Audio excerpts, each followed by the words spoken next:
All right. We are Group E, Team 4. I'm Elisa Aguilar. I am a fourth grade teacher at Frank Elementary School, which is located in the Tempe School District and is actually the only school in Guadalupe, Arizona. I'm Erin Atkinson. I teach social studies at Worcester High School in Reno, Nevada, and it's a pretty urban school with a majority of Hispanic population. I'm Taylor Stanton, and I am the Director of Music Ensembles for Estrella Middle School in Phoenix, Arizona. And I am Adelia Tipton. I teach 6th grade in Southern Oregon, Medford, Oregon, and I teach at a high-risk, high-poverty school with a very high ELL population.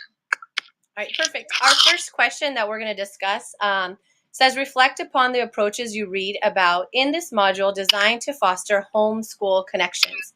Well, first off, when I was reading the Walking the Walk article, it's the most powerful tool that we can have as teachers, as administrators, to have that commitment. School leaders, it's vital for them to build that school and community connection. Susan talks about many talk the talk, but not necessarily walk the walk. So making sure, as teachers or administrators, making sure that they are doing what works, what doesn't work, how to communicate. I know, for an example, having that connection at my school, our principal strives with that parent communication. We just recently had our teacher conferences, and about 3 to 4 in every class at least did not show up. So my principal made it a point, contacted every single one of those parents, told them they can come whenever. I know I had several in my classroom. She literally pulled me from my class, said, have your parent-teacher conference, sent a teacher into my class to take over. So she really strives to make sure that we build that communication no matter what.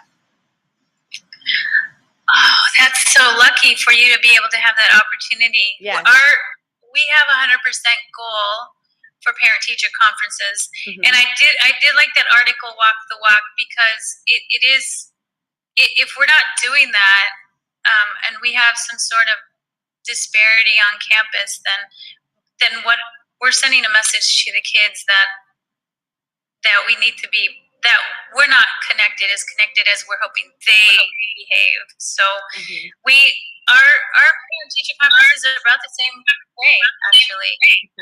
So we try for 100%. If the parent doesn't show up, then we make sure that they show up. Like this year, I'm going to have open office hours really late because a lot of parents work 2 jobs. And I'm going to be here till like 9 p.m. on a couple of the nights, and that's next week. So, yeah, I totally agree.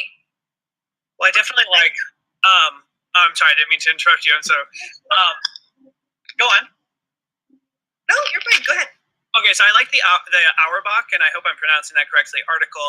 And you both kind of mentioned it without actually mentioning it. How different schools, even within a district, do different sorts of different like parent and community outreach, like the article mentioned. How it was talking about the Los Angeles Unified School District and how the broader district had the specific resources, but when it broke down to the actual school sites, the implementation was very different. So, and I can definitely see that across my own district. The way that my school personally did it was a lot different than other schools. Like some of our schools use APTT, others only use parent-teacher conferences, and it's just a wide, different variety of ways to get them involved. And it's nice sometimes, but I feel like at the same time, it's not. If we're as a district trying to engage the community, I feel like we should be doing a similar front instead of kind of fragmented. Mm-hmm. At the high school level, it's really difficult to get teachers on board. So I really understood what this that deficit was here, because we have deficit thinking at my school where the parents aren't involved because the parents don't care. And what I really liked and what I wish our school would do was in the Auerbach article, it talked about the house meetings. We're just going and talking, having a conversation and telling stories and exchanging that. And I really, the article also mentioned becoming, or no, not that one. the urban education article mentions getting to know the whole child, and I think the house meetings would help teachers accomplish that, and so they become more sympathetic to the situations that our children find themselves in, and really come to understand them and their families. And it's not this lack of caring about it, because we have a really big problem at our school where our administrators talk the talk, and they say you need to make phone calls home, you need to make every effort to get in contact with these parents, use our translators in the office, but there's no accountability for that, and teachers feel that it goes nowhere, that they spend all this time making phone calls home for students, and the parents aren't doing anything about it, or the parents don't get back to the teachers, and the blame gets shifted to them for why these students are not having a good experience in the school per se, and the administration doesn't follow through with that, so there's no value attached to it. I think house meetings, if we can encourage more teachers, that or home visits would help so much bridge that gap. I agree. I read that the house meetings by Principal Young, she even stated it as like a snowball effect.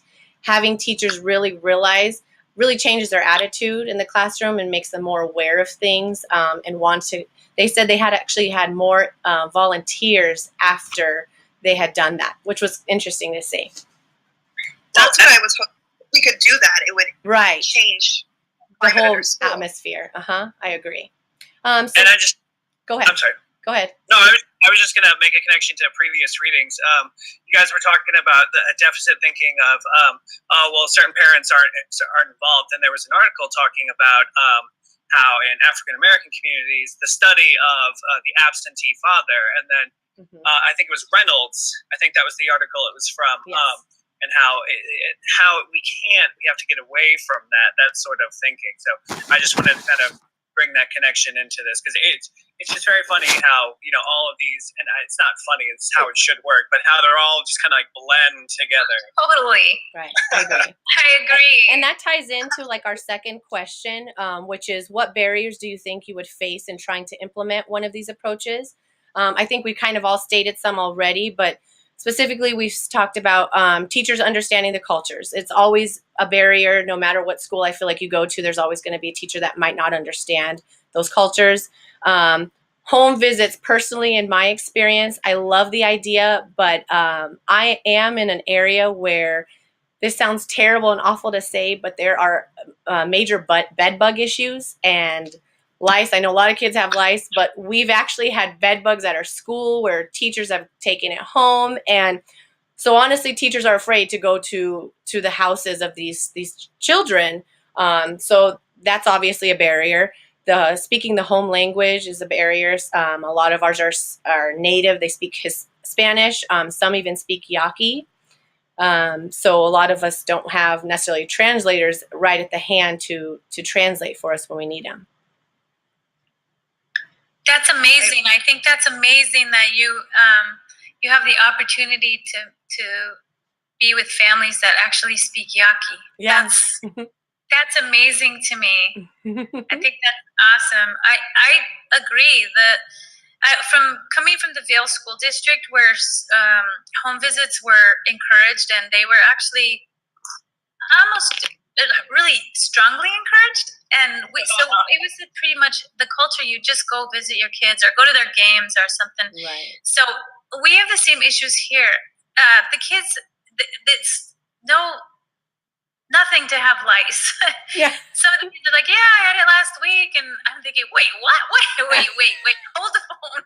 What are you doing? What are you doing here? But, and so how we've done that, how we've kind of combated that was, I suggested, let's go to their games. Let's go check out their dances, because a lot of them do like folklorico and stuff like that. And so I agree that that we as teachers, we have to be really super receptive to just all the different kinds of situations. I mean, we are exposed to all sorts of stuff. I had a kid today that came back to school with ringworm, and he's had it for a very, very long time. And it's really typical of like me as a teacher. I'm sitting at my